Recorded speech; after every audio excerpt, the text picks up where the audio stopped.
नमस्कार साथियों, स्वागत है आपका अपने यूट्यूब चैनल विद्या संचार क्लासेस पे। आज हम करंट अफेयर की क्लास देखेंगे। आइए देखते हैं। ये करंट अफेयर आपका पिछले 11 दिसंबर से लेकर आज 16 दिसंबर है, आज तक का करंट अफेयर है। देखते हैं पहला करंट अफेयर। क्वाड क्वाड मानवीय सहायता व आपदा प्रक्रिया बैठक कहाँ पे हुआ है? होनोलुलु, हवाई में 2 से 5 दिसंबर के बीच में। कौन सा संस्करण था ये? चौथा वार्षिक टेबल टॉप अभ्यास था। इसका उद्देश्य है इंडो पैसिफिक क्षेत्र में आपदा के समय तेज, विश्वसनीय और प्रभावी सहायता देने की क्षमता को मजबूत करना। क्वाड में कौन कौन से देश हैं? अमेरिका है, ऑस्ट्रेलिया है, भारत है और जापान है। एग्जाम में पूछा गया है, क्वेश्चन है कि क्वाड में कितने देश हैं? तो 4 देश हैं। कौन कौन से देश हैं? अमेरिका, ऑस्ट्रेलिया, भारत और जापान। अगला करंट अफेयर देखते हैं। उद्भव 2025 कहाँ पे हुआ? आंध्र प्रदेश में। कब? 5 दिसंबर 2025 को। किसके द्वारा? जनजातीय कार्य मंत्रालय द्वारा। इसमें तेलंगाना पदक तालिका में पहले स्थान पर रहा। इसका उद्देश्य क्या है? जनजातीय विरासत, युवा नेतृत्व और प्रतिभा को राष्ट्रीय मंच प्रदान करना। आगे देखते हैं। अंतरराष्ट्रीय भौतिकी शिक्षा सम्मेलन 2025 कब हुआ? 16 से 20 दिसंबर 2025 को होगा ये। कहाँ पे हुआ? आईआईटी रोपड़। रोपड़ कहाँ है ये? पंजाब में है। आईआईटी रोपड़ और आईआईएसईआर मोहाली दोनों मिलकर ये आयोजित कर रहे हैं। टेटा इंडिया की पर्सन ऑफ द ईयर 2025 कौन बनी? रवीना टंडन बनी। क्यों बनी? पशु कल्याण, मांसाहार छोड़ने, वन्य जीवों की रक्षा तथा जानवरों के प्रति करुणा के लिए इनको पर्सन ऑफ द ईयर 2025 दिया गया पेटा के द्वारा। अगला है global humanitarian award of animal welfare किसको मिला? अनंत अंबानी को मिला। कौन है ये? मुकेश अंबानी के बेटे हैं। वनतारा संरक्षण केंद्र द्वारा दिया गया। किसके द्वारा दिया गया? वनतारा संरक्षण केंद्र द्वारा। क्यों दिया गया? वन्य जीव संरक्षण और पशु कल्याण के लिए दिया गया। सबसे कम उम्र के पहले एशियाई व्यक्ति ये हैं, ये अवार्ड पाने वाले। अगला है 7वीं संयुक्त राष्ट्र पर्यावरण सभा यूएनई कहाँ पे हुआ है? नैरोबी में। नैरोबी कहाँ है? केन्या में है। कब हुआ? 8 से 12 दिसंबर 2025 को। थीम क्या है? एक लचीले ग्रह के लिए सतत समाधानों को आगे बढ़ाना। थीम जरूर याद रखिएगा, थीम बहुत इंपॉर्टेंट हो जाता है किसी भी चीज का। अगला है M sorry M F Husain संग्रहालय। इसका नाम क्या है? इस संग्रहालय लौह एक कलम। इसका अर्थ क्या है? तख्ती और कलम। अर्थ क्या होता है इसका? तख्ती और कलम। इस संग्रहालय का नाम है लौह ओ कलम। कहाँ पे स्थापित किया जा रहा है? दोहा। दोहा में स्थापित किया जा रहा है। हुसैन की कला और जीवन को समर्पित दुनिया का पहला संग्रहालय है। हुसैन की कला और जीवन को समर्पित दुनिया का पहला संग्रहालय है। देश की पहली 24 घंटे चलने वाली अदालत कहाँ की है? कोल्लम। कोल्लम अदालत देश की पहली 24 घंटे चलने वाली अदालत है। कोल्लम कहाँ पे है? केरल में है। अगला है चराई चुंग महोत्सव। चराई चुंग महोत्सव 7 से 10 दिसंबर के बीच में आयोजित हुआ। कहाँ पे? असम में। और असम में माजुली द्वीप। माजुली द्वीप जो है ये ब्रह्मपुत्र नदी में बना द्वीप है और दुनिया का सबसे बड़ा नदी द्वीप है। उद्देश्य क्या है इसका? एशिया के पहले संरक्षित शाही पक्षी अभ्यारण्य चराई चुंग के संरक्षण के लिए। ये चराई चुंग जो अभ्यारण्य है ये दुनिया का पहला शाही पक्षी अभ्यारण्य है। सॉरी, एशिया का पहला शाही पक्षी अभ्यारण्य है। अगला है ग्लोबल एआई शो 2025 कहाँ पे आयोजित किया गया? अबू धाबी में। थीम क्या है? AI 2031 acceleration intelligent futures. उद्देश्य क्या है? डिजिटल परिवर्तन और स्मार्ट बाजार। अगला है जल शक्ति हैकाथॉन 2025 कहाँ पे हुआ? नई दिल्ली में हुआ। सी आर पाटिल ने शुभारंभ किया इसका। जल शक्ति मंत्री हैं सी आर पाटिल।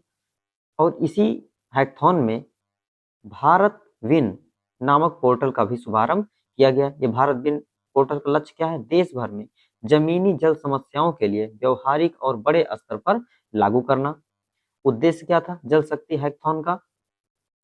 जल क्षेत्र में नवाचार को बढ़ाना। याद रखिएगा ये क्वेश्चन, इसमें जो ये इंपॉर्टेंट हो जाता है कि भारत विन पोर्टल क्या है, तो देख लीजिएगा नवाचार के लिए है, देश भर में जो जमीनी स्तर पर जल की समस्या है उसको हल करने के लिए। अगला है छत्तीसगढ़ को मिली पहली रामसर साइट। छत्तीसगढ़ की पहली रामसर साइट कौन सी है? कोपारा जलाशय।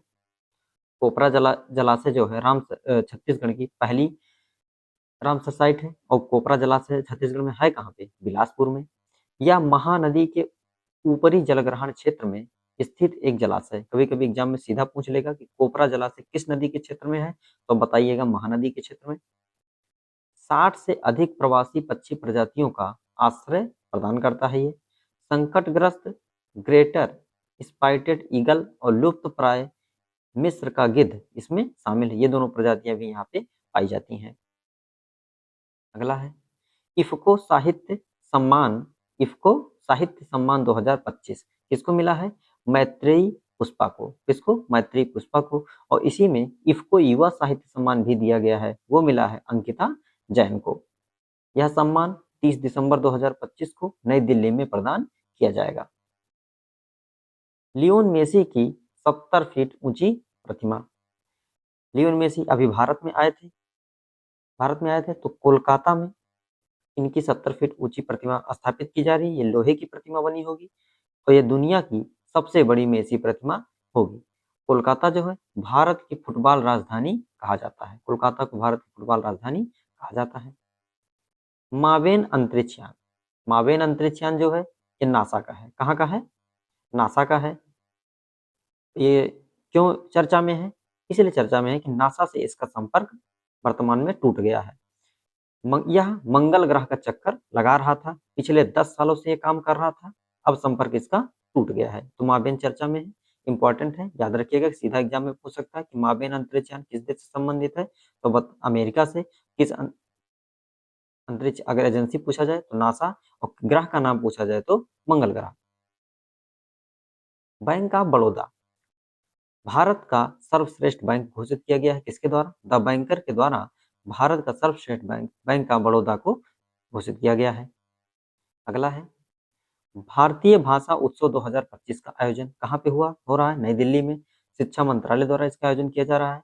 महाकवि सुब्रमण्य भारती की जयंती के अवसर पर इसका आयोजन किया जा रहा है। थीम क्या है?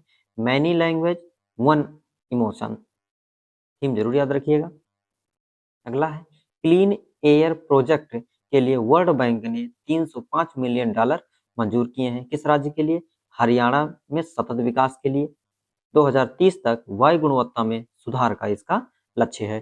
सीधा क्वेश्चन पूछ सकता है कि क्लीन एयर प्रोजेक्ट जो है ये किस राज्य का है? तो हरियाणा का है। और वर्ल्ड बैंक इसमें सहायता कर रहा है 305 मिलियन का। सीधा एग्जाम में पूछ सकता है कि वर्ल्ड बैंक 305 मिलियन डॉलर सतत विकास के लिए किस राज्य के लिए मंजूरी प्रदान की है? तो बताइएगा हरियाणा। और किसके लिए? क्लीन एयर प्रोजेक्ट के लिए। अगला है 15 वर्ष से कम उम्र के बच्चों के लिए सोशल मीडिया पर प्रतिबंध। अभी कुछ दिन पहले 16 वर्ष से कम एज के बच्चों पर सोशल मीडिया पर प्रतिबंध लगाने वाला पहला देश कौन था? ऑस्ट्रेलिया था। कौन था? ऑस्ट्रेलिया था। अब दूसरा देश बन गया है 15 साल से कम उम्र के बच्चों के सोशल मीडिया पर प्रतिबंध लगाने वाला, डेनमार्क। कौन बन गया है? डेनमार्क बन गया है। अगला देखिए वर्ल्ड इनइक्वालिटी रिपोर्ट 2026 क्या है? असमानता रिपोर्ट। भारत को सबसे असमान बड़े अर्थव्यवस्थाओं में शामिल किया गया है।